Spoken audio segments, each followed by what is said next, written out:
Political events की अगर बात करें, हम बिहार इलेक्शन से शुरू कर लेते हैं। उसमें आपका क्या इंसाइट है, किसके जीतने के चांसेस हैं? ये बिहार इलेक्शंस में मैं आने वाला जो नया साल है उसके लिए आप क्या कहेंगे? देखिए 2025, 26, 27, 28 एक श्रृंखला है।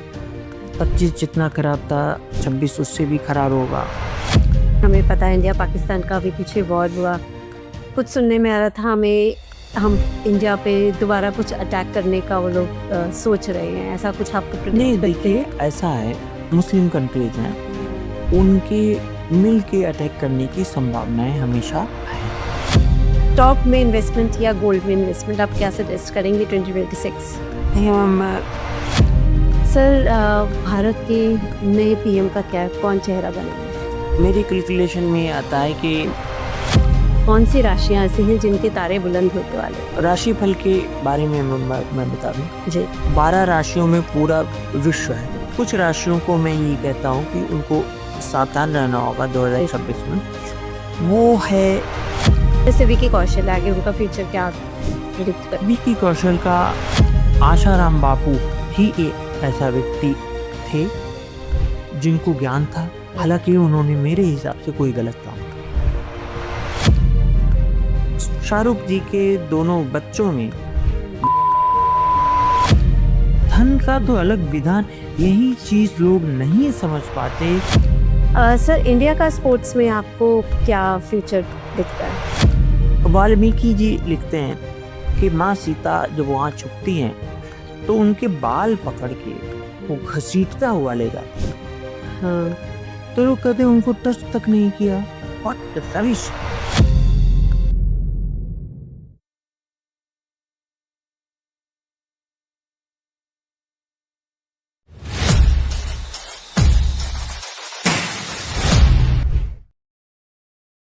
नमस्कार इंडियन, वेलकम टू एक्सपर्ट्स विचार। आज के पॉडकास्ट में हम लोग बात करने वाले हैं आने वाला नया साल 2026 किन राशियों के लिए बहुत अच्छा साबित होगा, किन राशियों को संभल कर चलने की ज़रूरत है। साथ ही साथ हम लोग बात करेंगे हम इंडिया के relation with external affairs, Bollywood predictions, साथ ही साथ में कुछ पॉलिटिक्स को लेके भी हम प्रेडिक्शंस करेंगे। और अगर टाइम मिला हमें हमारे गेस्ट के साथ तो हम लोग ज़रूर कुछ तंत्र और 10 महाविद्या पर लेके भी कुछ राज खोलेंगे। जो आज के गेस्ट हैं बहुत स्पेशल हैं, इसलिए मैं बोल रही हूँ बने रहिए हमारे साथ, क्योंकि मेरे लिए ड्रीम कम ट्रू है। एक्चुअली मैंने इन जो सर हैं इनके साथ पॉडकास्ट जो मैनिफेस्ट किया था, एंड बहुत बड़ा दिन है मेरे लिए। साथ ही एक चीज़ बोलूँगी मैं, देव दीपावली के पावन पर्व जो 5 दिन होते हैं वो दिन चल रहे हैं, जहाँ पर अयोध्या में बहुत ही धूमधाम से इन 5 दिनों को सेलिब्रेट किया जाता है। और जो हमारी गेस्ट है सिर्फ उनका नाम ही काफ़ी है, और वो भी उसी अयोध्या नगरी से हैं। तो चलिए मिलकर स्वागत करते हैं हमारे आज के गेस्ट का, हमारे आज के एक्सपर्ट का, सुशील कुमार जी। नमस्कार सर। नमस्कार। कैसे हैं आप? बढ़िया बढ़िया। Sir, it's an honour to have you on my podcast. And मैं ये जानना चाहूँगी कि आपकी एस्ट्रोलॉजी में कैसे शुरुआत हुई? देखिए आपका ये क्वेश्चन बड़ा अच्छा है। एस्ट्रोलॉजी की शुरुआत नहीं हुई, मैं और एस्ट्रोलॉजी दोनों साथ साथ पले बढ़े हैं। ओके, नहीं। और जब मेरा जन्म हुआ जी तो आमतौर पर लोग 3 साल में कॉन्शियस हो जाते हैं। जी। कौन सी अम, पूर्व जन्म के संस्कार थे ये क्या थे, मेरे घर में कोई ज्योतिषी वगैरह तो था नहीं, और कोई बहुत पूजा पाठी घर भी नहीं था मेरा। और ननिहाल में तो बिल्कुल कोई इस तरह का नहीं, मतलब वो लोग बहुत मॉडर्न थे इस तरह के। तो वहाँ तक या तो धर्म नहीं पहुँचा था या फिर वो कोई धार्मिक क्रिया वगैरह नहीं करते। तो मैं 3 साल की उम्र में, एक तो उसके पहले एक घटना हुई जब मैं 1.5 या 2.5 साल का था। पहले बहुत बीमार पड़ा और वो उस समय लाइलाज बीमारी थी, लेकिन वो हनुमान जी की कृपा से वो सही हुई। और फिर मुझे एक क्षण के लिए ही, मतलब करीब 30 सेकंड के लिए किस देवी का, मतलब कोई भी जो माँ दुर्गा है एटसेट्रा, रात को दर्शन हुए। मैं अपनी दादी को दिखाया, दादी को ऐसा कुछ नहीं लगा। मैं दादी के पास सोता था गांव में, 9 साल की उम्र से मैं हॉस्टल में आ गया। तो 4 साल की उम्र से मैं जो कुंडलियां होती हैं तो पेपरों में छपती थी, तो मैं उसको कैंची से काट काट के रखता था। अच्छा। उसके बाद मैं हॉस्टल में गया 9 साल की उम्र में, 6 to 12। तो मुझे तो उतना याद नहीं, मेरे दोस्त मुझे बताते हैं कि तुम्हारे पास ज्योतिष की किताबें बहुत ज़्यादा होती थी। तो मैं कोर्स में इवन इसी वजह से 6 to 12 में मैं बहुत मेरिटोरियस नहीं रहा, जबकि उसके पहले मैं बहुत अच्छा था पढ़ने में। तो मैं ज्योतिष ही पढ़ता था। फिर उसके बाद अपना मैंने बीएससी किया जूलॉजी बॉटनी में। और फिर इसके बाद सिविल सर्विसेज की प्रिपरेशन वगैरह शुरू हुई, लेकिन हमारी ज्योतिष की यात्रा चल चुकी थी। अब वो कहीं भी स्पीच रुकी नहीं। प्रोफेशनल होने की जहाँ तक बात है, ये करीब तो ऑर्कुट वेब की शुरुआत हुई थी। हाँ, हाँ। और ब्लॉगिंग की शुरुआत हुई। करेक्ट। तो अमिताभ बच्चन जी अपना ब्लॉग लिखते थे बिगड्डा या कौन सा है .com पे। तो मैंने वो ब्लॉग स्पॉट पर, जो गूगल का था, ब्लॉग स्पॉट पर अपना ब्लॉग शुरू किया, sushil.blogspot.com। आज भी वो है, लेकिन पता नहीं कितने साल हो गए उसको छुए। बहुत सारी भविष्यवाणियां उसी में पड़ी हुई हैं जी। उसके बाद मैंने 2006 में पहली बार पेपर में, न्यूज पेपर के लिए प्रेडिक्शन देना शुरू किया। एक हिंदी डेली, बहुत बड़े डेली में। उसके बाद 2008 में एक बहुत बड़ी भविष्यवाणी छपी मेरी जी। जब ये लोग मान चुके थे कि नेक्स्ट गवर्नमेंट 2009 में बीजेपी की बनेगी और आडवाणी जी प्राइम मिनिस्टर बनेंगे। इंडिया शाइनिंग चल रहा था जी। तो मैंने बता दिया नहीं बनेंगी और कुछ भी नहीं बनेगी, सांसद के अलावा कुछ भी नहीं बनेंगे, इनके ग्रह बड़े खराब। तो वो जो मतलब पेपर थे उसके जो एडिटर वगैरह थे, उन्होंने उस समय न्यूज़पेपर बड़ी चीज़ होती थी, सोशल मीडिया थी ना, तो उन्होंने कहा ये कैसा लड़का है, ऐसा है वैसा है, ये नहीं छपेगा। लेकिन लोगों ने कहा नहीं, इनकी ये बहुत काम किए हैं, इनका आप काम देखिए, ये छपना ज़रूरी है। तो उन्होंने बहुत सारे डिस्क्लेमर डाल के छापा। ओके, भविष्यवाणी सही हुई जी। उसके बाद भाजपा में तब भी गुट चलते थे। Yes. Atal ji prime minister बने थे जी, लेकिन आडवाणी जी को बनना था, ऐसा कहा जाता है। अच्छा। मतलब आडवाणी जी के नाम पे एक तरह से चुनाव लड़ा गया। तो उसमें जो आरएसएस प्रमुख थे प्रोफेसर राजन सिंह रज्जू भैया, तो रज्जू भैया के इंटरवेंशन के बाद अटल जी प्राइम मिनिस्टर बने, ये डिप्टी प्राइम मिनिस्टर बने। तो फिर दोबारा ये नहीं आएंगे, मैंने बता दिया इनकी सरकार ही नहीं आएगी। इसके बाद मैंने फिर भविष्यवाणी की कि 2024 में बीजेपी पुनः आई। हाँ जी। तो उसमें मैंने डिटेल्स तो बहुत ज़्यादा थी नहीं, तो मैंने 4-5 लोगों में जी, तो उसमें मोदी जी का भी एक नाम मैंने डाला था। मोदी जी की कोई बात होती नहीं थी। फिर तो चल पड़ा, सारी चीज़ें दुनिया जानती है। बिल्कुल सर, ये है मेरी यात्रा। Right sir. जैसे कि आप स्टूडेंट रहे हैं के एन राव जी की, उनके साथ आपका कैसा एक्सपीरियंस रहा? देखिए वो के एन राव सर, आदरणीय के एन राव सर जी। मेरे मतलब मैं टीचर या गुरु नहीं, वो मेरे भगवान हैं, ठीक है जी। तो और मैं उनको ऐसे ऐसे समय तंग किया, जो कि उन सेल फोन और टेलीफोन, अभी तो मोबाइल फ़ोन वो यूज़ कभी नहीं किए। हाँ जी। तो ना कि वो इंटरनेट भी यूज़ करते हैं। तो मैं उनको उनके फ़ोन पे शुरू में उनको किया, तो वो आमतौर पर सबसे गुस्सा हो जाते हैं और वो कमर आदमी का कभी कुंडली नहीं देखते। और जिनकी देखी तो उन्होंने प्रोफेशनली पैसे लेके नहीं दी, स्पष्ट बता देना चाहता हूँ लोगों को। और वो एक आईएएस थे। हाँ, right sir. Indian audit and account services में सबसे बड़े पद डीजी पद से रिटायर हुए थे। अच्छा। हाँ, डायरेक्टर जनरल पद से। तो वो क्या करते थे, जब उनका वेतन वगैरह जो सैलरी मिलती थी तो उसे भी वो दान कर देते थे, जो अपना खाने पीने का रखते थे। किसी मंदिर में जो अलॉट होते थे कमरे, उसमें भी नहीं रहते थे। अच्छा। तो और उन्होंने शादी भी नहीं की। और उन्होंने जो जो भविष्यवाणियाँ करी वो सारी दुनिया जानती है। और ज्योतिष को उन्होंने कानून से बचाया अपनी, क्योंकि बहन होने वाली थी। तो उनका ये रहा, वो मैं साफ कहूँगा अभी 6 महीने हो गए तो वो नहीं, नहीं तो वो सपने में मेरे इस तरह आते थे जैसे कि पूरी पूरी रात उनके साथ में रहता था। अच्छा। अभी 4 महीने हुए मैं मिल के आया हूँ, स्वस्थ हैं। पोस्ट पे देखा जी, वो स्वस्थ हैं और बिल्कुल ठीक रहे। पूरी तरह से शाम को 7:30 बजे या 7 बजे के समय विष्णु सहस्त्रनाम ऑनलाइन होता है, लोग शामिल होते हैं। जी। तो मैं और मेरा बच्चा, वाइफ सब शामिल हुए। हाँ जी। बच्चे को सरस्वती मंत्र की दीक्षा भी हाँ जी, इसने दी। देखा था। Right, great sir. बहुत अच्छा लगा आपका ये जर्नी जानकर। जैसे कि सर हमारा जो एजेंडा है आज के पॉडकास्ट का, हम लोग आने वाला जो नया साल है 2026 उस पर बात करना चाहेंगे, साथ में और भी टॉपिक्स हैं जो डिस्कस करेंगे। आपके अकॉर्डिंगली आपकी प्रिडिक्शंस क्या कहती हैं, कौन सी राशि को संभल के चलना चाहिए और कौन सी राशियां ऐसी हैं जिनके तारे बुलंद होने वाले हैं? देखिए ऐसा है, राशिफल के बारे में मैं बता दूं, जी 12 राशियों में पूरा विश्व है। जी। विश्व की आबादी अगर हम 800 900 या 1000 करोड़ माने, जो भी इस तरह के माने, तो एक राशि के 60 या 65,000 करोड़ या 70 करोड़ लोगों, उनका भविष्य एक नहीं हो सकता। करेक्ट। तो इस जो चंद्रमा आधारित राशि फल है, इसका सत्य ये है। जी दूसरा जो वेस्टर्न सन सोलर बेस्ड है, उसका भी कोई वो नहीं है। जी तो राशि के हिसाब से कोई बड़ी चीज इस तरह नहीं बताई जा सकती। जी। लेकिन अगर आप पूछ रही हैं तो मैं कुछ राशियों को मैं ये कहता हूँ कि उनको सावधान रहना होगा 2026 में।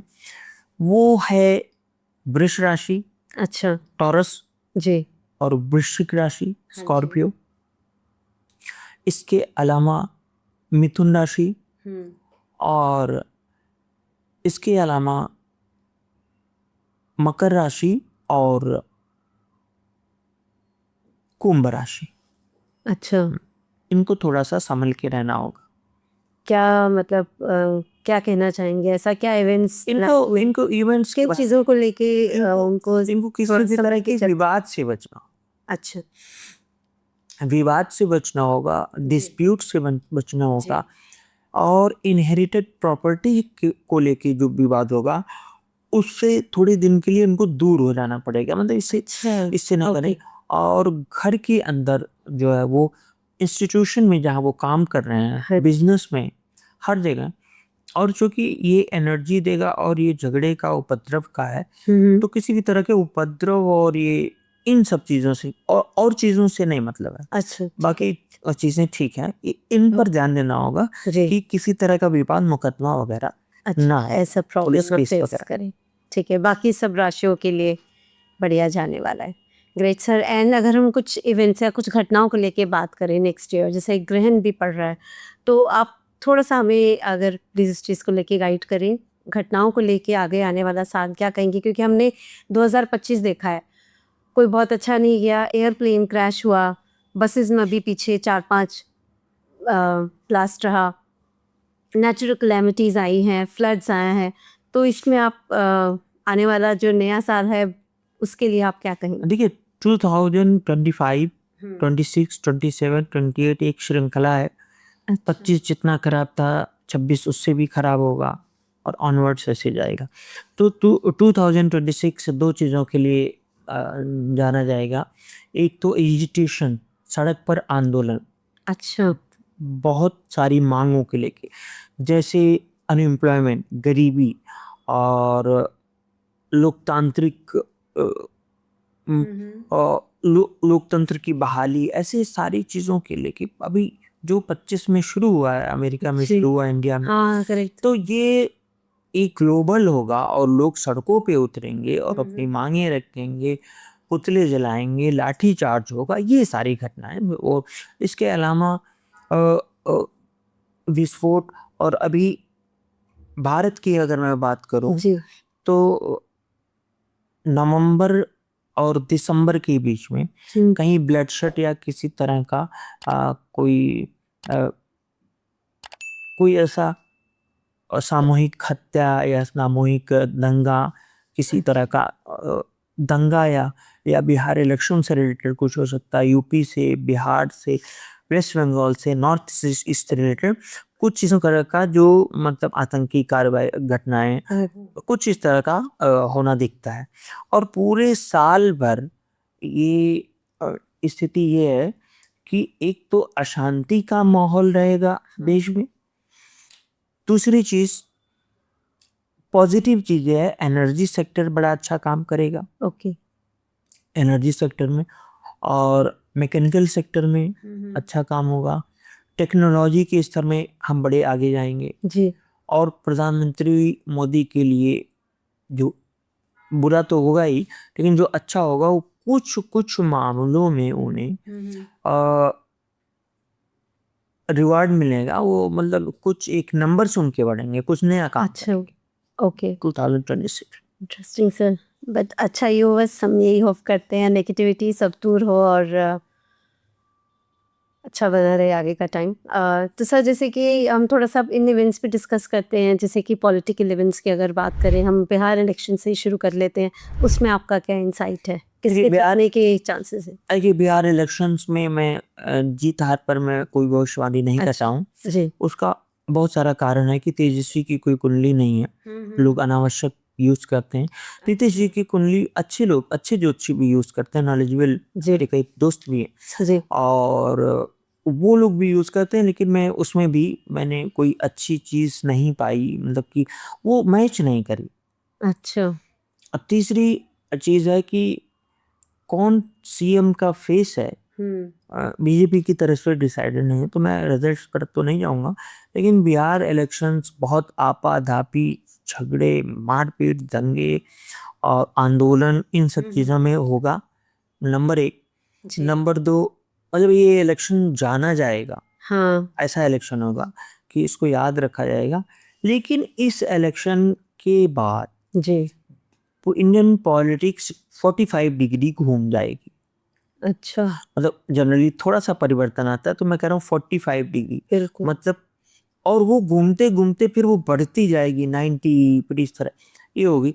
और ये फिर इसके बाद 2006, जैसा कि मैं पहले से भी कहता आया हूँ कि जी। मोदी जी अपना कार्यकाल नहीं पूरा कर जी। पाएंगे, तो वो 2027 मैंने लास्ट बताया हाँ है, जी। तो उनको छोड़ना ही पड़ेगा। अच्छा। तो 2026 में भी ऐसा कुछ हो सकता है, उन पर प्रेशर पड़े। लेकिन मैंने जैसा कहा कि वो कुछ नंबर्स भी लाएंगे, अच्छा। उनके साथ कुछ अच्छा भी होगा। लेकिन राजनीति में उनकी चमक आप सोशल मीडिया में देखिए। हाँ, मैं करेक्ट। इसको 2020 की भविष्यवाणी है मेरी जी। कि उनका उनका जो आभामंडल है वो गिरता जाएगा, और तो गिरता जा रहा है। और अभी मतलब अनएक्सपेक्टेड तरीके से बहुत ज्यादा ट्रोलिंग हो रही है, क्योंकि कहीं संभव नहीं, नहीं था, करेक्ट सर। मतलब बोलना किसी की हिम्मत, क्यों हिम्मत, बिल्कुल सर। कोई किसी की हिम्मत नहीं थी। अब वो गुजरात की सारी घटनाएं, जी। क्या क्या हुआ वहां पे, लोग अपना मतलब सोशल मीडिया पे लिख रहे हैं, उसके हजार हजार सामान्य आदमी के शेयर हो रहे हैं। बिल्कुल। तो ये सब वही बढ़ेगा, ये सारी चीजें बढ़ेंगी। अच्छा। तो एक तो ये हो गया और सातवां घर कोalition का है। हाँ। सातवें घर में मंगल अभी आ रहा है, जी। तो वो राहु केतु की दूरी में है, मंगल चल रहा है इस वक्त, तो नवंबर पूरा रहेगा, दिसंबर के कुछ दिन जी। तो नवंबर दिसंबर में कोalition जो है, जो जो सरकार के जो पार्टनर्स हैं उनसे थोड़ी सी दिक्कत होगी। अच्छा। इनको सरकार को ये कुछ मुद्दा खड़ा कर सकते हैं। और जन्मकालीन मंगल को भी देखेगा, देख रहा है, तो निश्चित तौर पे सरकार पर कुछ असर पड़ेगा, इसका व्यापक बुरा असर पड़ेगा। ओके। अगर हम भारत की बात करें 2026, आपका उस पे क्या इंसाइट रहेगा? पूरा पूरा पॉलिटिक्स पे, इन नहीं, चीजों पे? पॉलिटिक्स के लिए तो खराब है। जी। इकोनॉमिकली हाँ। हम 25 खत्म होते होते एक मंदी के साथ 2026 में प्रवेश करेंगे with recession, will enter into 2026। और ये मंदी ऐसा नहीं कि इंडिया की, ये ग्लोबल होगी, इसका बहुत असर अमेरिका से शुरू होगा। अच्छा। और इसमें जैसे चाइना थोड़ा सा कम इफेक्ट होगा क्योंकि इसकी कुंडली बहुत स्ट्रांग है। बाकी 2026 एज और कोई मतलब 25 से खराब साल जाएगा, नेचुरल कैलामिटी हो और सारी चीजें। अच्छा सर, जैसे अगर हम आगे इंडिया के रिलेशंस अलग जो एक्सटर्नल अफेयर्स उसकी बात करें तो जैसे यूएस है ट्रम्प के साथ, इसमें आप क्या बताएंगे, कैसा रिलेशन कि रहेगा? इंडिया का जो रिलेशन यूएस का रिलेशन है, बेसिकली वो सामान्य था, हाँ नॉर्मल था। जब ट्रम्प जीतते हैं जी। तो ऐसा मुझे लगता है कि मोदी जी को उनके सलाहकारों ने, उन सलाहकारों में कोई ज्योतिषी भी हो सकता है, कुछ भी ऐसा बता दिया था कि ट्रम्प हार जाएंगे और वो जीत जाएंगी। तो दूसरी हैं कमला हैरिस। जी। कमला हैरिस, मैंने उस पर कोई प्रेडिक्शन नहीं दी थी, लेकिन मुझे पूरी संभावना थी कि कमला हैरिस नहीं बन पाएंगी, क्योंकि वो उपचुनावी से उनकी कुंडली में एक बहुत बड़ा योग बन रहा था हटने का, सत्ता छिनने का। लेकिन मैंने उसमें कोई भविष्यवाणी दी नहीं थी, मैं झूठे ही उसका क्रेडिट नहीं लूंगा। तो लेकिन मोदी जी को ऐसा 100% लोगों ने बता दिया था कि ट्रम्प हार जाएंगे। जी। इस वजह से उन्होंने कुछ इग्नोर किया। हाँ हाँ उन्होंने जो आप न्यूज़ खबरें देखी जी होंगी, जी सर। तो और थोड़ा सा सपोर्ट भी किए, लेकिन झिझक थी। और ट्रम्प का जो साइकी है वो कोई भी अपने अगेंस्ट चीजें बर्दाश्त नहीं कर सकते। तो शायद मोदी जी उनसे नहीं मिले थे, अवॉइड किए, तो कुछ ऐसा था। वो उन सब चीजों को एक इतनी बड़े राष्ट्र का राष्ट्राध्यक्ष से उम्मीद नहीं की जा सकती, क्या छोटे बिल्लियों की तरह लड़े। तो वो उस तरह का भी है, वो कर रहे हैं। जी। उसको करने का एक रीजन है कि अमेरिका की कुंडली खराब है, दशाएं खराब है, जी सर। और ट्रम्प की भी खराब है। लेकिन जो अगर बलशाली की बात की जाए तो सिंह लग्न की का व्यक्ति है ट्रम्प, और सिंह लग्न का आदमी बहुत पावरफुल होता है। अच्छा। चाहे वो बचकानी हरकत करे, वो जोकरों वाली आदत हाँ हाँ सिंह लग्न का आदमी करे, बिल्कुल। लेकिन वो सिंह लग्न का होने के साथ साथ अगर आप चेहरा देखें ट्रम्प को ऐसे कर दें, तो मैं सिंह लग्न को एक सेकंड में पहचानता हूँ बालों से। तो अगर चेहरा हटा दें, चेहरे पे ये कर दें, तो पूरा बाल एक शेर की तरह दिखता है ना, बिल्कुल बालों का। तो ऐसे सिंह लग्न को पहचानता हूँ। अभी मैंने एक आदमी की एक टॉक शो पे मैंने बात की, मुझे मॉर्निंग में उन्होंने कहा कि सर ये टॉपिक जरूर रखिए। हाँ अभी जिन्होंने परप्लेक्सिटी बनाया है, हाँ हाँ नाम मैं भूल गया, अरविंद समथिंग, अरुण श्रीनिवास। जी। तो वो फोटो उन्होंने दिया मुझे, तो ये है। तो मैं कहा तो सिंह लग्न का आदमी है, तो उस पर मैंने भविष्यवाणी करी। तो आप ये मान के चलिए कि जो भारत में दो बड़े उद्योगपति हैं, जी। उनको लेके जो ट्रम्प से एक उद्योगपति का विशेष अमेरिका को लेके विवाद चल रहा है, जी नोटिसें और वारंट भी जारी हुए हैं। करेक्ट। वो वारंट तामील नहीं हुए हैं। मैं इंडस्ट्रिस्ट का नाम मैंने लूंगा, बिल्कुल सर। तो वो उस इंडस्ट्रिस्ट का भी समय खराब है, ट्रम्प का भी समय खराब है, अच्छा। अमेरिका का भी, और इवन भारत का तो नुकसान होगा ही होगा। लेकिन ट्रम्प के खिलाफ इम्पीचमेंट जैसी चीजें भी हो सकती हैं, लेकिन वो कार्यकाल पूरा कर ले, करने। लेकिन अमेरिका की बड़ा बड़ा नुकसान करके हमें। नहीं सर, चल ही रहा है वहाँ पर भी, हम आए दिन ही कुछ ना कुछ इश्यूज सुनते रहते हैं इस चीज़ को लेके।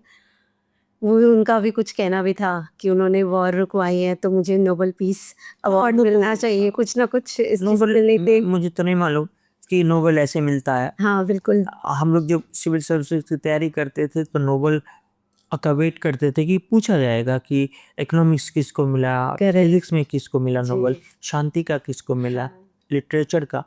तो अब जो नोबेल बट रहे हैं वो मतलब अजीब है। ठीक। एनीवेज, हाँ वो तो एक बचकाना बिहेवियर है। बिल्कुल सर। सर अभी जैसे हमने यूएस की बात करी, पाकिस्तान से अगर हम इंडिया के रिलेशंस की बात करें, उसमें आप क्या कहेंगे? हमें पता है इंडिया पाकिस्तान का भी पीछे वॉर हुआ, कुछ सुनने में आ रहा था हम इंडिया पे दोबारा कुछ अटैक करने का वो लोग सोच रहे हैं, ऐसा कुछ आपको नहीं, प्रेडिक्ट करते हैं? देखिए ऐसा है कि इंडिया पे जो मुस्लिम कंट्रीज हैं उनके मिल के अटैक करने की संभावनाएं हमेशा हैं। ये 2026 से 2028 के बीच में होना है और फिर वो उसको भारत कैसे रिटेलिएट करेगा, भारत उसका कैसे जवाब देगा, वो सब भी है। तो भारत तो एक चीज़ अच्छी है कि हम डिफेंस के मामले में सरकार, पूरी सरकार मोदी जी के नेतृत्व में तैयार हैं जी, किसी भी इस तरह की घटना को रोकने के लिए उनकी पूरी तैयारी है और ये अच्छी बात है। लेकिन हाँ, पाकिस्तान बेसिकली अगर सिर्फ पाकिस्तान की बात की जाए तो पाकिस्तान कुछ नहीं है। वो पाकिस्तान को हम चाइना बोलें, हाँ भी सब कुछ चाइना की तरफ, चाइना की कुंडली भी स्ट्रांग है और करंट सिचुएशन में चाइना में लोकतंत्र ना होने की वजह से डिसिप्लिन या जो कुछ भी कहिए, तानाशाही कहिए, वो बहुत आगे बढ़ रहा है। है ना। और ये इसमें कुछ ना कुछ एक बहुत बड़ा चेंज, पैराडाइम शिफ्ट होगा आने वाले समय में, बहुत बड़ा परिवर्तन होगा। तो इन्हीं 26 से लेके 29 तक में दुनिया इधर उधर बहुत कुछ हो जाएगा। अच्छा सर, जैसे अभी हमने बात करी जो इंडिया के रिलेशंस हैं अलग अदर कंट्रीज के साथ, तो यहाँ पे हम थोड़ा भारत को लेके हमने भी थोड़ा सा डिस्कस किया। तो स्टॉक में इन्वेस्टमेंट या गोल्ड में इन्वेस्टमेंट आप क्या सजेस्ट करेंगे 2026? यहाँ मैं दोनों में किसी को विशेष, जो कॉमन मैन है उसको मैं कहूँगा अभी रुका रहे। अभी तो बिना इन्वेस्टमेंट के तो कोई काम होगा ही नहीं होगा, शेयर मार्केट के बिना चलेगी नहीं। लेकिन जब 25 खत्म होगा तो नवंबर दिसंबर में इकोनॉमिक क्राइसिस दिखती है, रिसेशन दिखता है, इसलिए बहुत जो सामान्य व्यक्ति है उसको इन सब चीज़ों से थोड़ा सा दूर रहना चाहिए। ओके सर, एंड अगर हम पॉलिटिकल लीडर्स पे अगर थोड़ा सा आप इंसाइट शेयर करिए कि राहुल गांधी जी, उनके लिए आप क्या कहेंगे, आने वाला समय उनके लिए कैसा है? राहुल गांधी के लिए मैं बार बार बताया हूँ कि राहुल गांधी स्ट्रॉन्गर होते जाएंगे। बीच में जैसे उनका एक चलता है कि मंद हो जाते हैं फिर शुरू करते हैं, तो इसी तरह रहेगा।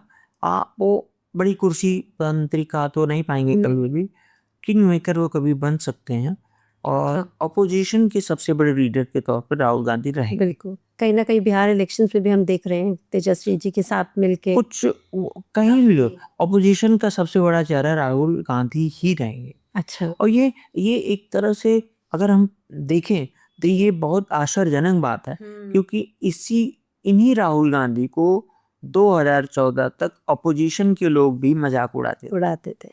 और आज वो आदमी, तो मैं तो ज्योतिषी हूँ तो मैं ग्रहों के हिसाब से बात करूँगा, तो प्लैनेटरी पोजीशन के हिसाब से वो ठीक है, अच्छा।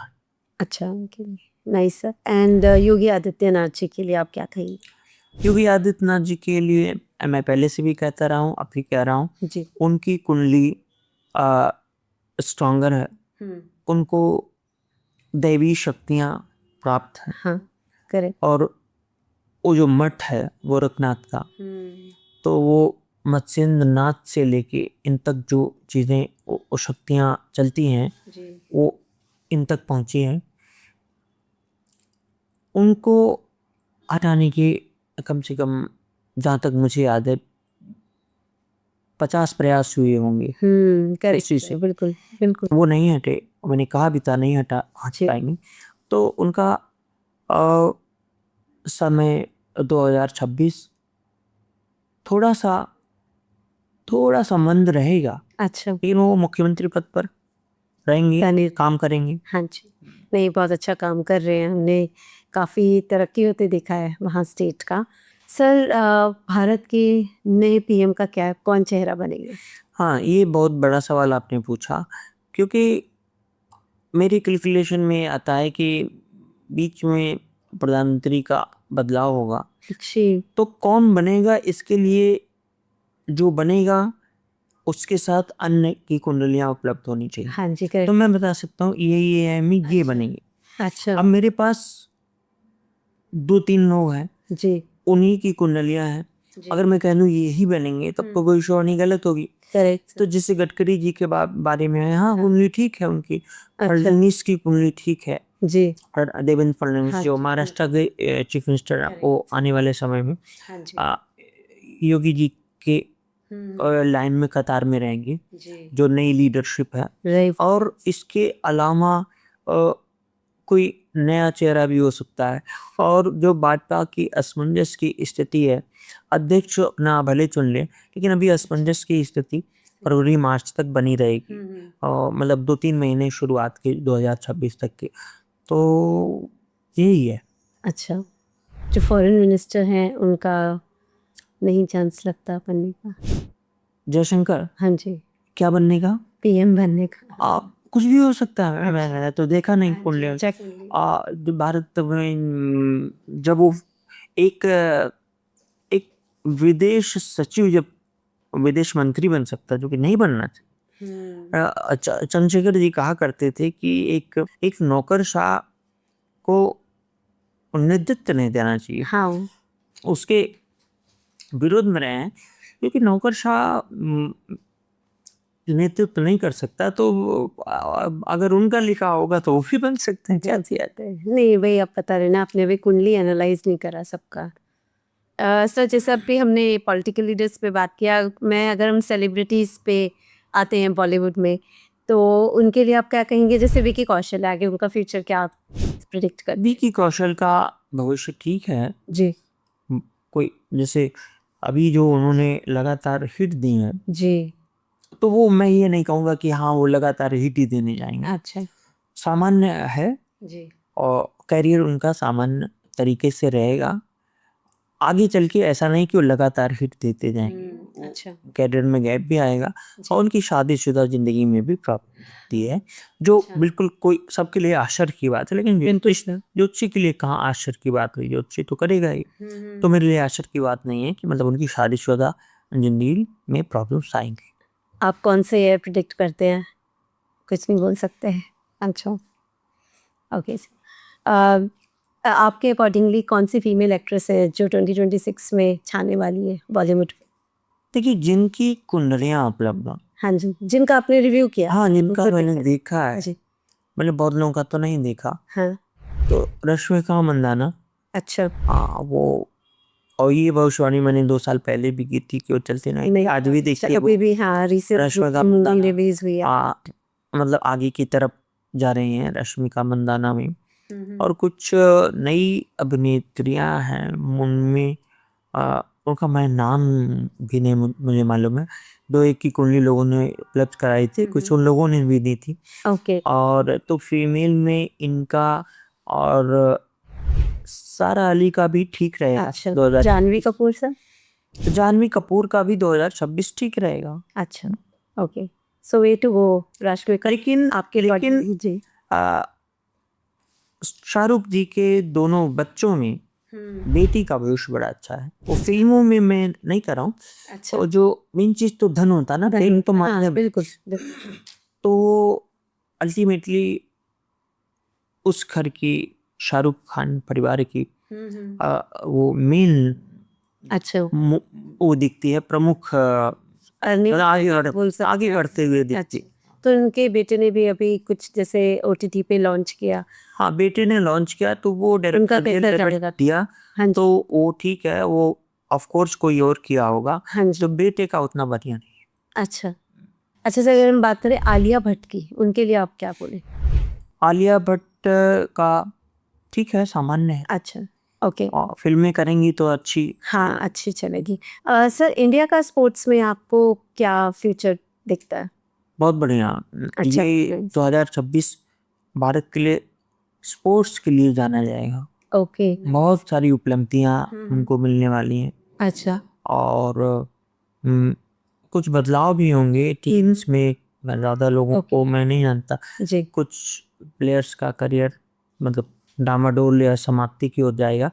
अच्छा लेकिन अचीवमेंट की बात करें तो एज ए नेशन हम अचीव करेंगे, अच्छा मतलब विनर रहेंगे। अच्छा सर यहाँ पर अभी हमने सेलिब्रिटीज़ और स्पोर्ट्स पर्सन इन सब के बारे में डिस्कस किया। आपने 2026 के बारे में आप आपने बहुत अच्छा व्यू पॉइंट शेयर किया। अब हम बात करते हैं, आपको कभी मौका मिला है आप प्रेमानंद महाराज जी से मिले हैं?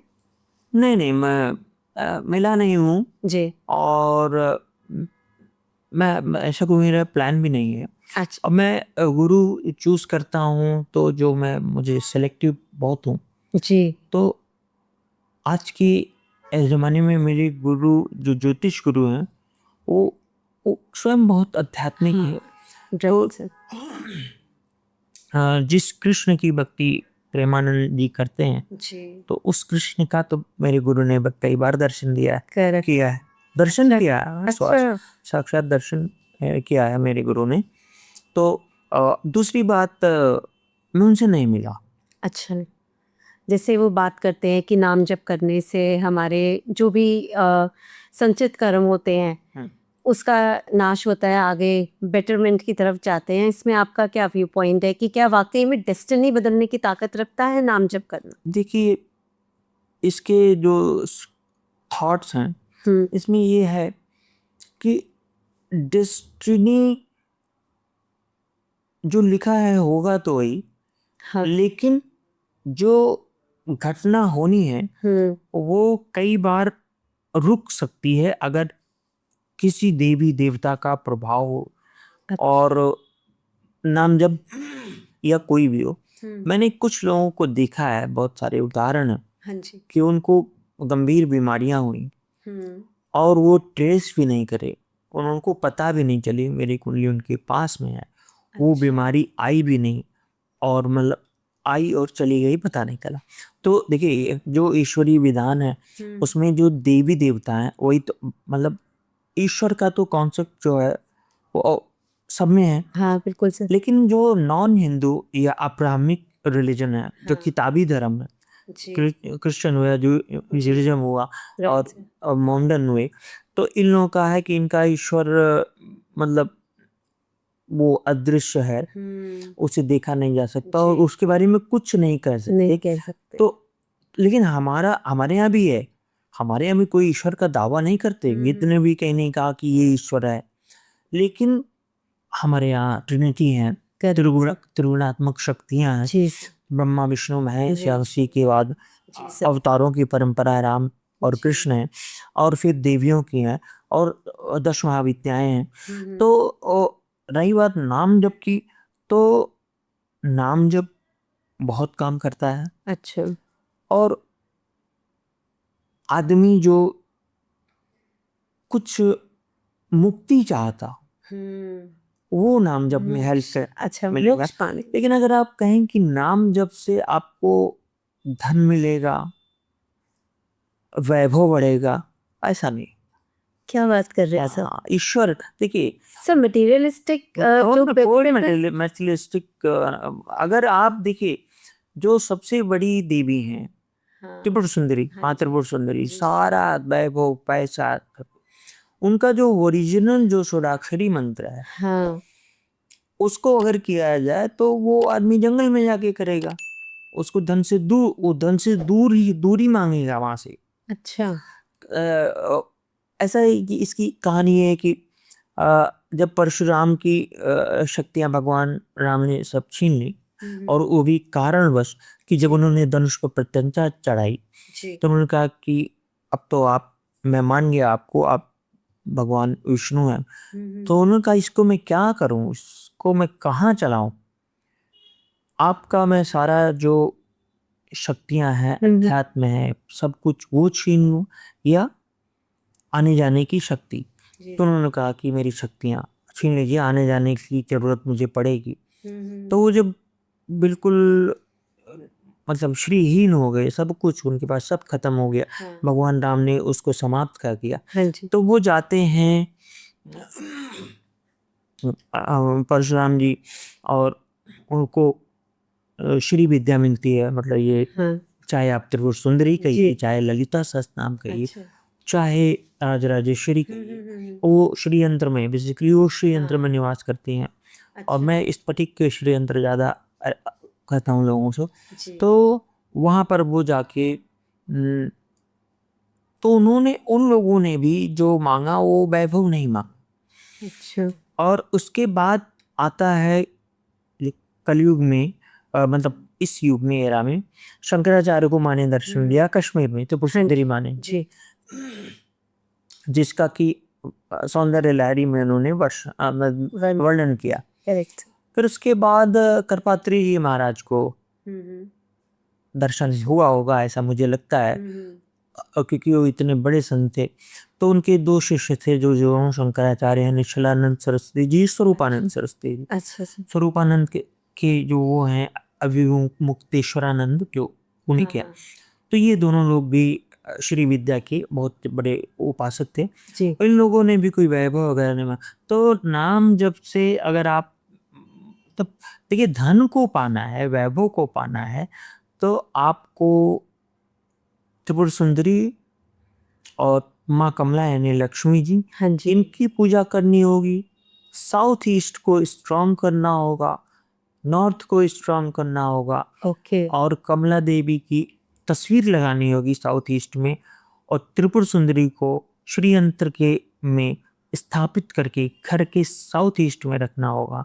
उनके मंत्र पढ़ने होंगे, उनको परफ्यूम और जो सुगंध है वो देनी होगी। इसके अतिरिक्त उनको जो प्रसाद वगैरह चढ़ा सकते हैं। शाम के समय उनकी पूजा करें। आप यात्रा वगैरह में भी हो तो उनका ध्यान करें। चलो, तो वो वैभव हम देखिए, सिंपली बात क्या है कि हमारे यहाँ जिसको वैभव चाहिए होता था वो संत लोग 2 मिनट में सब कुछ दे देते थे, है ना। तो वैभव चाहिए तो इनका वैभव मांगने का अलग मंत्र है, अलग सिद्धियां हैं। अच्छा जो अंबानी लोग करते हैं और बहुत सारे लोग करते हैं। आप देखिए, राजनेता लोग करते हैं, इनकी पूजा करवाते हैं। दशना विद्याएं को तो अब पूरा का पूरा कामाख्या में यही हो रहा है। मैं नहीं मानता कि सबका फलित हो रहा है, क्योंकि डेस्टिनी भी थोड़ा मैटर करती है। तो नाम जप से, अगर आप नाम जप कर रहे हैं तो ये भगवान को पाने का माध्यम है। अच्छा। ना कि नाम जब से आपके पास आपकी सैलरी बढ़ जाएगी, आपका बिजनेस बढ़ जाएगा, ऐसा कुछ। ये बहुत बड़ी एक हमें आंसर मिला इस चीज़ कि हम कहीं ना कहीं ये समझते हैं कि भगवान का नाम कहीं ना कहीं आपको 24 हर उसमें मैं नाम जप करता हूँ, मैं नाम जप करता हूँ। मैं नाम जप में सिंपल सी बात है, मैं रामनामी हूँ। तो हम उस नाम जप में ये कहीं नहीं मान, देखिए राम जप में एक बार कोई संत थे, तो हजारों संत हैं जिनको भगवान के दर्शन हुए हैं। तो उन्होंने कई करोड़ जब नाम जप कर लिए तो उनको भगवान राम के दर्शन हुए। अच्छा उनका पूरा हो गया जीवन संपूर्ण। लेकिन यहाँ तो भगवान भी लोगों को मिल जाते हैं, कहेंगे इनका हम क्या करेंगे, वो तो पैसे चाहिए, कैश चाहिए ना। हमको तो कैश चाहिए, हमको तो सोना चाहिए, मटेरियलिस्टिक जीवन चाहिए। तो लोग यही कंफ्यूज कर जाते हैं। लोग दर्शन करने जाते हैं। आप मेरी पोस्ट देखिए, मैं कहीं दर्शन वर्शन करने में आप मुझे देखा नहीं होगा आपने, नीम करोड़ बाबा के अलावा। करेक्ट। तो मैं जब दर्शन करने से वो आपको मिल जाए, ठीक है, आपका अगर उनकी कृपा हो तो कुछ भी हो सकता है। तो वो तो उनकी प्राप्ति है, ईश्वर की, देवी की प्राप्ति होगी। धन का तो अलग विधान, यही चीज लोग नहीं समझ पाते। और जो लोग यही समझ गए वो उनके पास पैसे हैं, जो नहीं समझ पाए उनके पास पैसे नहीं है। और अपने देश के उद्योगपति ही नहीं, बाहर के भी जो है, मैं नाम नहीं लूंगा, अमेरिका के जो हैं और जो हैं, वो सब भी सेम साधनाएं करते हैं, उनके नाम डिफरेंट होते हैं। एक रामायण में एक चित्र है, मैं उसको कंफर्म तो नहीं कर पाऊंगा। वाल्मीकि रामायण में जो सुग्रीव वर्णन करते हैं, तो कुछ सुग्रीव को एटलस कहा जाता था। तो सुग्रीव ने वो चित्र जो बताया वो अभी भी पेरू में मौजूद है। अच्छा। ऐसा कहा जाता है। बट मैं इसे खुद जब जाके पेरू में देखूंगा तभी तभी मैं मानूंगा। और वाल्मीकि रामायण एक बहुत बड़ा, उसमें उस पर जाएं तो कई दिन खत्म हो जाएंगे। मेरा दूसरा लोगों से भी आग्रह है कि आप रुपए पैसे देकर अनाप शनाप कथा सुनते हैं, तो पहली बात, कथा जो सुनाई जाती है, मैं जो बोल रहा हूँ विवादास्पद हो सकता है, लेकिन आशाराम बापू ही एक ऐसा व्यक्ति थे जिनको ज्ञान था और जो हिंदुत्व के लिए काम करते थे, है ना। मुरारी बापू को आप देख ही लीजिए, वो कहीं ना कहीं एक तरह से कन्वर्जन की प्रक्रिया में चल रहे हैं।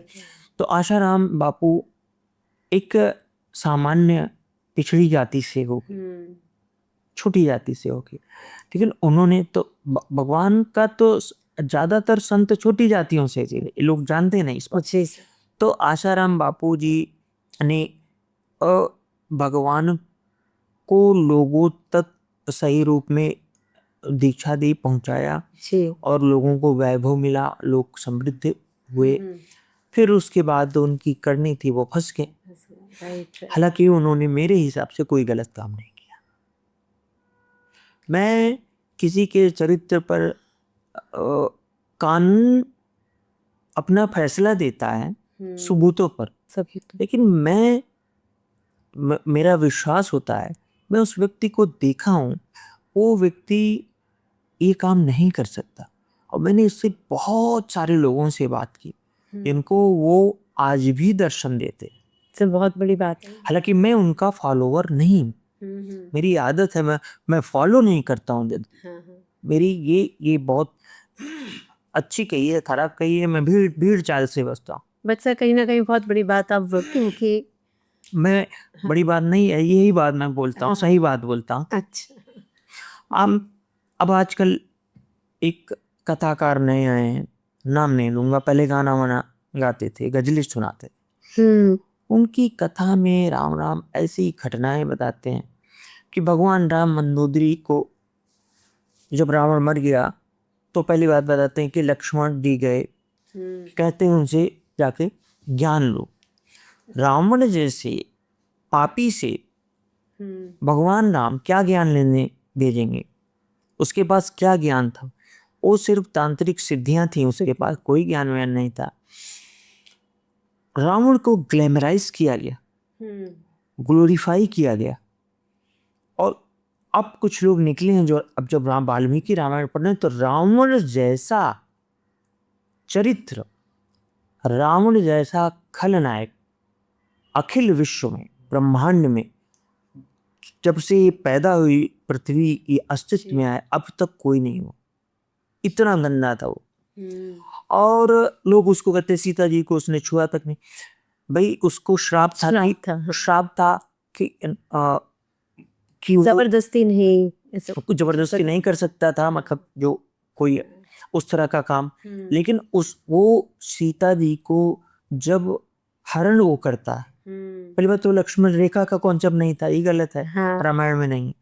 सीता जी को वो पहले बाल पकड़ के उठाता है, अच्छा, फिर वो रखता है जहाँ ले जाता है।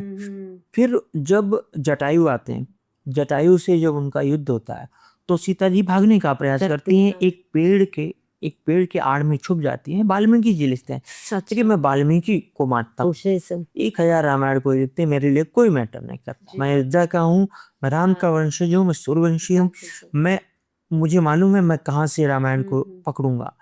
तो वाल्मीकि जी लिखते हैं कि माँ सीता जब वहां छुपती हैं तो उनके बाल पकड़ के वो घसीटता हुआ ले जाता। तो लोग कहते उनको टच तक नहीं किया, उनको अपनी माँ मानता था, बहन मानता था। बट रविश, क्या बकवास की बात, वो उनको कुछ नहीं कर। और वाल्मीकि रामायण में ही लिखते हैं, क्योंकि उसको अपना श्राप मालूम था कि वो सर उसका फट कई टुकड़ों में सर फट जाएगा अगर उसने टच किया किसी की इच्छा के विरुद्ध, क्योंकि उसके बाद भी उसके वैभव से आकर्षित होकर लाखों स्त्रियां उसके महल में रहती थी। वो है, और उनके साथ वो जो भी था करता था। तो जब वो सीता जी से अशोक वाटिका में मिलने आता है, वाल्मीकि जी वर्णन करते हैं, तो पूरा नशे में धुत होता है।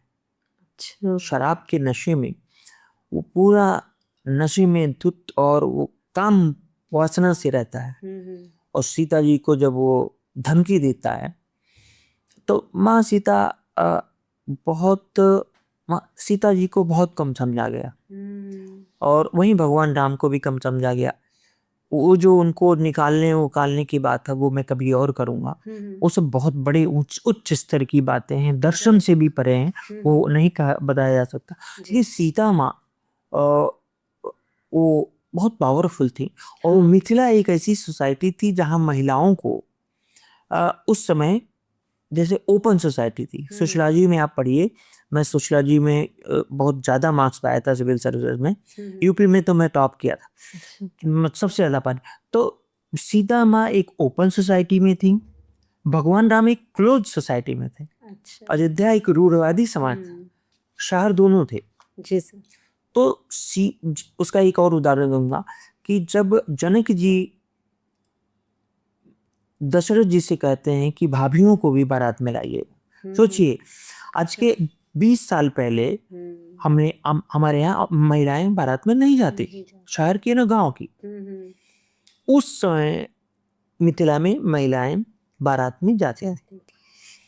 तो दशरथ जी कहते हैं मैं अयोध्या का राजा हूँ, हमारी अयोध्या में महिलाएं बारात में नहीं आती।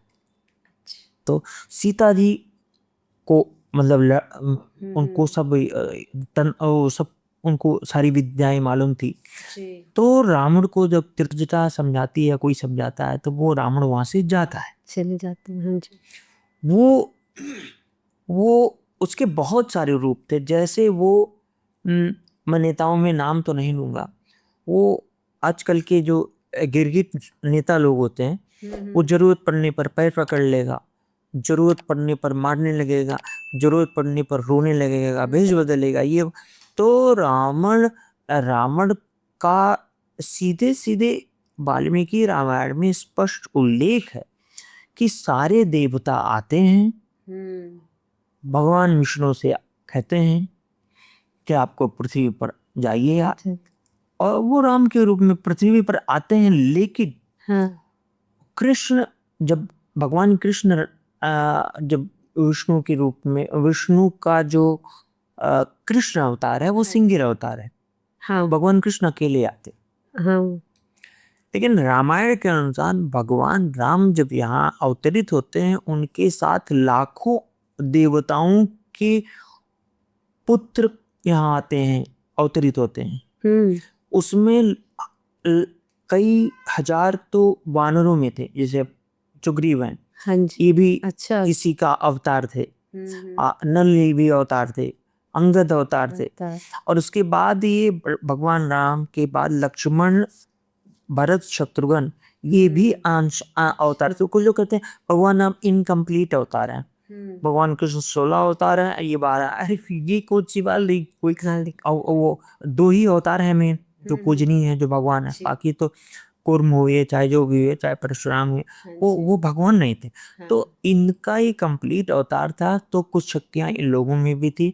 वो पूरी प्लानिंग के साथ आए थे। वानर जो कि वो वानर नहीं थे, वो वनवासी थे। तो उन्होंने जगह जगह पर वो पैदा हुए, अवतरित हुए। उनको ये फिक्स था कि ये घटनाएं होंगी। लेकिन ये कहा जाए कि हाँ, रावण अपने कुटुंब को उतारने के लिए भगवान क्या तो मरना चाहता था, ऐसा नहीं। रावण को मारने के लिए पूरा ये जो राक्षस जो तंत्र है, एक जो एनार्की फैलाई थी उसने पृथ्वी पर, उसको लंका में ही उसका उत्पात नहीं था, वो पूरे ऑस्ट्रेलिया और यहाँ से लेके वो पूरा वर्णन है। तो वो उत्पात जो उसने किया, देवताओं को मारना पीटना, तो उसके लिए पूरी योजना के तहत भगवान विष्णु भगवान राम के रूप में आए थे। और बहुत से लोग यहाँ आए, एक अवतार नहीं हुए थे जी। तो फिर उसके बाद ये कानून होता। बहुत बड़ी कहानी है। नहीं बहुत मजा आया ये चीज सुन के, जो आपने पूरा और मुझे मौका मिले तो जब ये कहानियां आपके रामायण में मिलती है, तो वो जो बता रहे हैं कवि जो पहले गायक थे फिर नेता हुए, वो क्या कहते हैं कि वास्तव में क्या हुआ, जब रावण को मार दिया, रावण मर गया, तुरंत ऑन द स्पॉट मर गया और वो भगवान राम चले गए। जी विभीषण भी कोई ख्याल नहीं रखता हो तो बड़ा हाँ। वो करने पर उसका दाह संस्कार हुआ। जी तो वो बताते हैं कि वो पहले पैर के पास पहुंचा, फिर सर के पास पहुंचा तो उसने ज्ञान दिया। अच्छा फिर उसके बाद वो कवि महाराज जो कथाकार हैं, इस समय 800 रुपये उनका रेट है। अच्छा मात्र राम राम मात्र 799 कहीं कल मैं पढ़ रहा था। अच्छा तो हाँ, तो उनका क्या हुआ कि फिर वो बताते हैं मंदोदरी आई तो भगवान राम उनका पैर छूने लगे। क्या बकवास है, वो उनको एक राक्षसी से क्या मतलब। क्या देख वो भगवान राम वो क्लियर कट बहुत स्पष्ट हैं। भगवान राम को जैसे जैसे सीरियल में दिखाया गया है, हाँ वो लुजी से अरुण गोविल को लुजी शरीर, भगवान राम एक पूरा कंप्लीट बलिष्ठ बॉडी है। मैंने राम दरबार का एक चित्र मैंने बनवाया है, कॉपीराइट मेरा है उस पर। हाँ जी और वो बहुत पैसे मैंने खर्च किए। अच्छा और उसके बाद उसके पहले मैंने माँ कमला, या आप ये कह सकते हैं जो जो लक्ष्मी सबको मानते हैं जिसके मैंने पूजा करनी, हाँ जी उनका एक मेरी वेबसाइट पे माँ कमला लक्ष्मी जी का तो मौजूद ही है astrosushil.com। श्री यंत्र भी मैं रखता हूँ, रखने लगा लोगों की उस पर। जी और ये जो राम दरबार आया है अभी मैं अपनी वेबसाइट पर नहीं डाला हूँ, अभी निहार रहा हूँ। हाँ जी वो मतलब चित्रकार ने मैं इतनी मेरी डिमांड बढ़ती जा रही थी, ये यूं करिए, सीता जी कैसी थी। सो वाल्मीकि रामायण में एक एक चीज का उल्लेख है। सीता जी अपने बारे में स्वयं बताती है हाँ कि मेरे इस शरीर के इस अंग को देख के ज्योतिषियों ने ये कहा था, इस अंग को देख के ये कहा था, मेरे पाँव की पांचों उंगलियों को देख कर ये कहा था। अच्छा एक एक चीज का वर्णन। भगवान राम अजान बाहु थे, उनका घुटने के नीचे हाथ जाता था। अच्छा और जब वो चलते थे तो वो शेर की तरह महसूस होते थे। और मात्र जंगल में जब ये जाते हैं तो एक राक्षस मिलता है। वो कहता है कि अपनी वो विशाल का है राक्षस, अपनी वनवासी अपनी पत्नी को बलकल मिली तो इन लोगों ने बलकल पहना था, निम्रिक शाल होती है। सीता जी को बलकल पहने से रोका गया क्योंकि वो जो वरदान था जो पा गया था, वर मांगा था कैकेयी ने, वो सीता जी और लक्ष्मण पे लागू नहीं होता था। अच्छा तो वो बलकल नहीं धारण की और वो गेरुए वस्त्र में बाद में सती अनसुईया माँ ने दिए। हाँ जी तो वो जो रामायण में दिखाया गया वो ऐसे नहीं थे। और भगवान राम जब वो राक्षस आता है वाल्मीकि रामायण के अनुसार तो कहता है कि अपनी पत्नी को यहीं छोड़ के चले जाओ। जो आज एक संस्कृति के लोग, एक संस्कृति एक संप्रदाय विशेष के लोग कहते रहे हैं कि वो जो एक नई संस्कृति जो पूरे विश्व के लिए खतरा है, जिसने कहा कि महिलाओं और बच्चों को यहाँ छोड़ के, जो कश्मीर में कहा गया, जो बंगाल में कहा गया, जो कलकत्ता में कहा जा रहा है, तो वही उस समय भी कहा गया। उसमें भी एक वाल्मीकि रामायण में बड़ी अच्छी कथा आती है कि मृक्षों की उत्पत्ति कामधेनु ने की थी अच्छा विश्वामित्र से लड़ने के लिए। ये वाल्मीकि रामायण की बात कर रहा हूँ, ये तब से है। तो बीच में आ गया एक उनका नेता, तो ये शुरू से है जी तो भगवान राम उसके बाद वो सीता जी का हाथ पकड़ लेता है सब। भगवान राम पहले उसको समझाए, फिर उसने हाथ पकड़ा, एक बार वो समझा, उसके बाद उन्होंने उसको इतनी बुरी तरह से मारा, उसके दोनों हाथ काटे, पैर काटे। उनका एक जो दिखाते हैं रामायण सीरियल में वो सही है, उनका मारने की शैली अलग। और पूरे इस पृथ्वी पर मल्टीवर्स पे ऐसा कोई योद्धा नहीं था जिसने पापियों को इस तरह दंड दिया।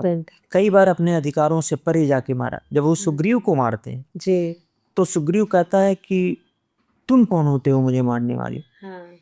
तो कहते मूर्ख, मैं इस पृथ्वी के राजा भरत का प्रतिनिधि हूँ।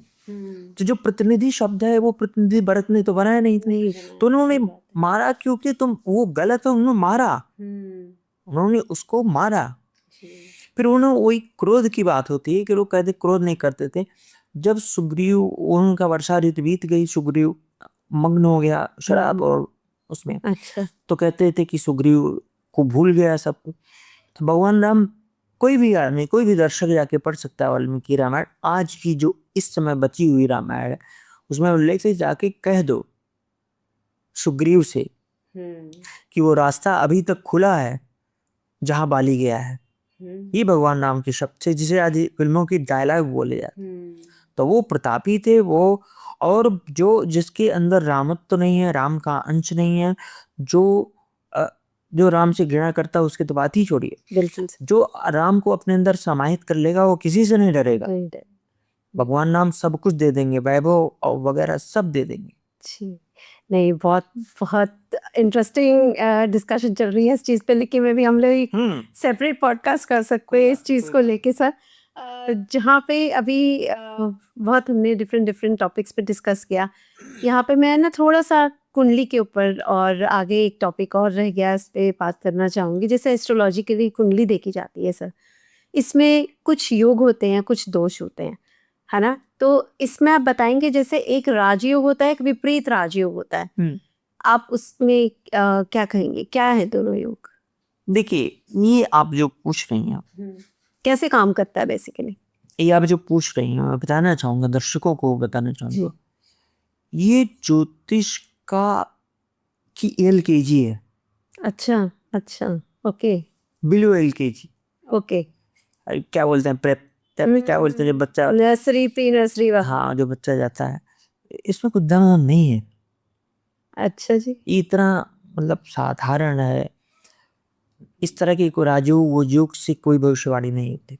ठीक है, विपरीत राजयोग आप पूछ रहे हैं जो बता दे रहा हूं। लेकिन इसका कोई ज्योतिष बहुत एडवांस लेवल, मैं एडवांस लेवल पे काम करता हूँ। अच्छा, मेरे लिए ये LKG है, बचना चाहता हूँ मैं, अगर वो नहीं है तो मैं बताना चाहूंगा। विपरीत राजयोग ऐसा होता है कि छठे, आठवें, 12वें भावों के स्वामी एक दूसरे में रहें। अच्छा, छठे का 8वें में हो, 8वें का छठे में, तो जो विपरीत परिस्थितियों में वो फायदा करते हैं। लेकिन ये सब सामान्य बातें हैं।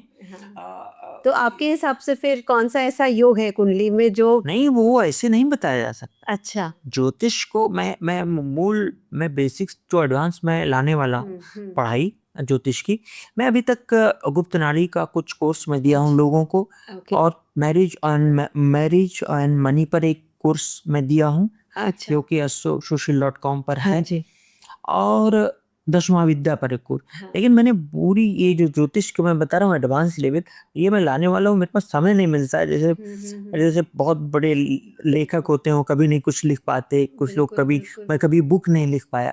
तो ये जो विपरीत राजयोग है, ये सब मैं जब छोटा था तब मैं ये देखता था, तो कभी कोई असर नहीं करता था। अच्छा, ठीक है, तो जो मेरी सुनते हैं महालक्ष्मी योग या गज केसरी, ये सब ठीक है, बस जो बड़े ज्योतिषी, मैं नाम नहीं लूंगा, हाँ, वो एक्सप्लेन तो इससे करेंगे, अच्छा, बताएंगे उस विद्या से जो मैं बताता हूँ। अच्छा, उस तरह की किसी और विद्या से, नाड़ियों से बताते। नाड़ी सीधी जो होता है जिसकी, वही भविष्यवाणी करता है। बाकी लोग कोर्स चला के अपना काम चलाते हैं। ओके, किसी भी ज्योतिषी को बड़े से बड़े में देख लीजिए, वो दिन भर कितने कंसल्टेशन आते हैं। मैं कंसल्टेशन पे बेस्ड हूँ। मैं अपना समय जाया करता हूँ, मतलब जाया मैं शब्द नहीं करना चाहिए, मैं लोगों को देता हूँ। और भी कब तक दे पाता हूँ मैंने। और बाकी लोग वो कोर्स बेच के होते हैं, वो सब निखाया जाता है, इतना फीस लेते हैं। कंसल्टेशन वोशन कोई आता नहीं लोगों के पास में। ठीक है, तो विपरीत राजयोग, वो हंस योग, और ये सब हंस योग और सुफला योग, ये मद्रुम योग, ये सब सिंपल चीजें हैं। मद्रुम मतलब एक ग्रह के बगल में अगर पापी ग्रह होंगे तो वो खराब काम करेगा। तो वो कोई बहुत बड़ा ये रॉकेट साइंस नहीं। तो कोई एक योग आप बताइए ना, कि कोई एक योग बता, अगर बता कोई भी ज्योतिष के अंदर कुंडली देखने के लिए वैदिक से लेके वैदिक में कोई ऐसा योग वोग नहीं है, अच्छा, जो पूरी तरह से काम करे। अच्छा, उसके लिए गूढ़ ज्योतिष में जाना पड़ेगा। ओके, आपने अभी कुंडली दिखाई है, मैंने पूछा दशा क्या है। इसके पहले जब आपका फोन मेरे पास आ गया, उसमें मैंने 2 प्लेनेट को एक साथ देखा, मैंने कहा ठीक है, बोला, बस बिल्कुल। वही है ज्योतिष। हाँ। नवमान दशमान द्वादशांश, सुनिए, नवमान दशमान द्वादशांश षोडशांश, और इसके बाद मृत्यु भाग हो गया, 24वां देश कारण हो गया, 64वां देश कारण हो गया, और इंदु लगन, ये सब करके हमने छोड़ दिया। 60 वर्ग कुंडलियां करके अच्छा। छोड़ दिए, बहुत साल हो गए। इससे अच्छा।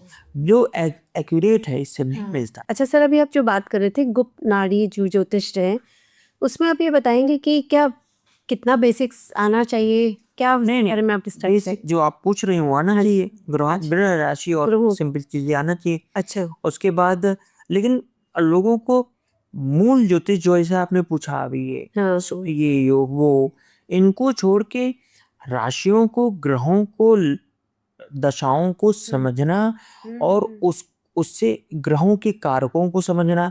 जैसे कहा गया कि ये क्या है, कौन प्लेनेट उसको डोनेट करेगा इस माइक, ये हो गया।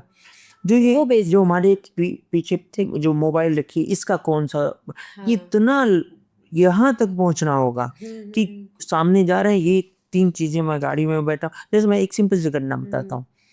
मैं 7-8 दिन पहले की बात है, मैं ट्रेन से उतरा, अचानक ब्लैंक हो गया फ्लाइट से।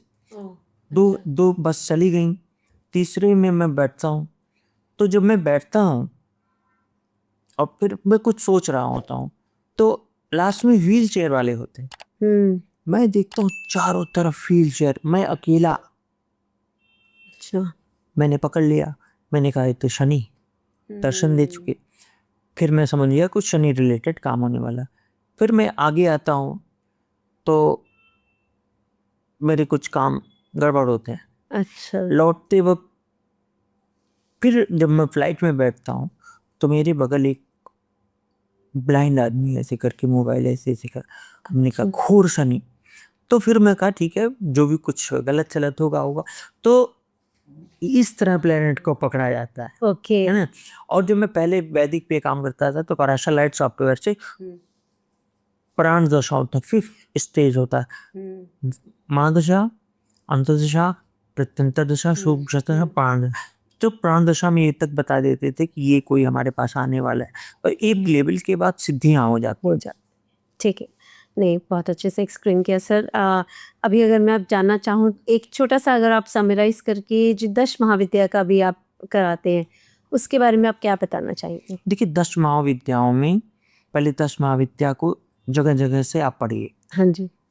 यूट्यूब पे देखिए, मैं ऐसा नहीं कहता किसी और का मत, हाँ। यूट्यूब पे देखिए, खूब करिए, तब 10 महाविद्या का कोर्स लीजिए। और 10 महाविद्याओं को मेरे अलावा और भी जगहों से कई कोर्सेज लीजिए, सीखिए। अगर आपको वास्तव में करना है, हाँ जी।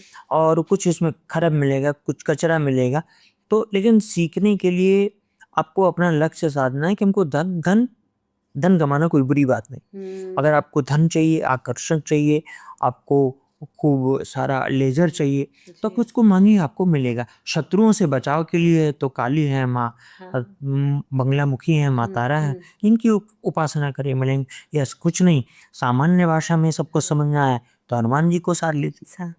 नहीं, बिल्कुल सही कहा सर। साथ ही साथ अगर आप इवन धुआंवती माँ की क्यों पूजा की जाए? धूमावती माँ बेसिकली ये बहुत सारी चीज़ें हैं, लेकिन मैं जिसके लिए मैं इसको रिकमेंड करता हूँ, जो तांत्रिक गतिविधि की गई हो, अच्छा। तो पूरे घर के प्रोटेक्शन के लिए सबसे बड़ी देवी है। अच्छा। वो चारों तरफ से घर को बांध दिया जाता है। अच्छा। और अगर आप तामसिक में जाएंगे तो शराब से बांधा जाता है, ओके। और बाकी जल से बांधा जाता है। Okay okay. इस तरह से different knowledge all together. Sir, जाते जाते अगर मैं बात करूं कि कुछ एक ऐसा टिप, कोई एक ऐसी रेमेडी जो आप व्यूअर्स को देना चाहें, जो कोई भी 2026 सबके लिए बहुत अच्छा जाए, क्या कर सकते हैं वो लोग? मैं ये कहना चाहूँगा सबसे पहले कि मैनिफेस्ट करिए। हाँ जो देवी देवता है वो सब मैनिफेस्टेशन है और कुछ नहीं। जी। आप जो चीज़ पाना चाहते हैं उसे पा चुके हैं, ये महसूस करिए और उसमें जी रहे हैं। लेकिन उसको एक्टिंग में नहीं लाना है, फिजिकल फॉर्म में नहीं लाना। आप अपने मनस में मन के अंदर वो चीज़ें लाइए कि आप ये सब पा चुके हैं, ये कर रहे हैं। आप वांछित जो होने वाला है उसको पहले से ही जीना शुरू करिए। वैसा उसके भी साथ साथ अपने आप दक्षिण पूर्व साउथ ईस्ट को मजबूत कीजिए। वहाँ पे जो मैंने बताया कमला देवी लक्ष्मी जी की तस्वीर लगाइए, श्रीयंत्र लगाइए और वहाँ पे कैंडल जलाइए। हाँ। वो उस एरिया को मजबूत करिए और एक राम दरबार लगाइए घर के सेंटर से बिल्कुल ईस्ट में। अच्छा अब बस इसके बाद देखिए मजा। सर, जैसे जो लोग बहुत पूजा पाठ करते हैं, परेशान हो चुके हैं लाइफ में, उनके लिए आप क्या कहेंगे कि एज अ गुरु होने के नाते आप क्या उन्हें एडवाइस करेंगे?